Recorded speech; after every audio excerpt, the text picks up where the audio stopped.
Tilikum, the killer whale involved in the deaths of trainers in Oak Bay and in Florida, and another man, will remain part of the show at SeaWorld Orlando, but there are going to be changes. The trainers will not get into the water with the killer whales for now until officials finish reviewing what happened.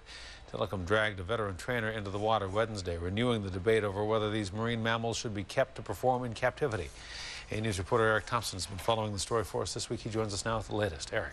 Hudson SeaWorld's president Jim Atchison says Tilikum will remain an active contributing member of the team at its park in Orlando, and he says whale shows will resume tomorrow, just 3 days after the death of one of its trainers. Attendance has been fine. During a 30-minute news conference carried live on television networks across North America, the president of SeaWorld Parks and Entertainment was peppered with questions about a killer whale with a violent history. How do you explain the combination of circumstances that all lead back to the same whale and the judgment call to put people back in the water with this whale? What I'll say is the events surrounding the other incidents that Tilikum was part of are quite varied. A staff member eventually intervened, cutting reporters off and bringing the question and answer session to an abrupt end.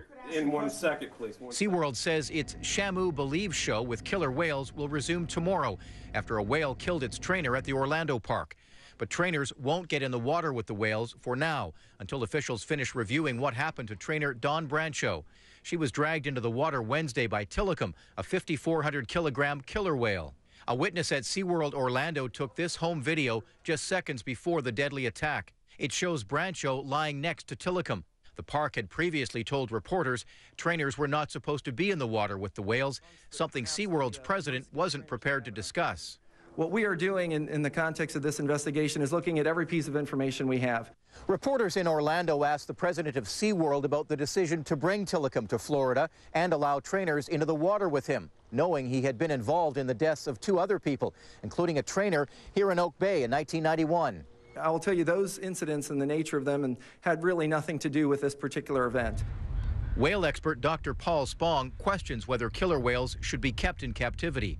If we want to learn about them, we need to go out into the wild and learn about them there. And if we want to observe them and get to appreciate them, then we should go whale watching. Spong says if SeaWorld would like to be kind to Tilikum, the company should set up a way for him to retire to a pen in the ocean, possibly in Iceland, where he was captured in 1983. SeaWorld says Tilikum will remain an active contributing member of the team. The company says it isn't sure how long it will be before trainers are allowed to get back in the water with the whales.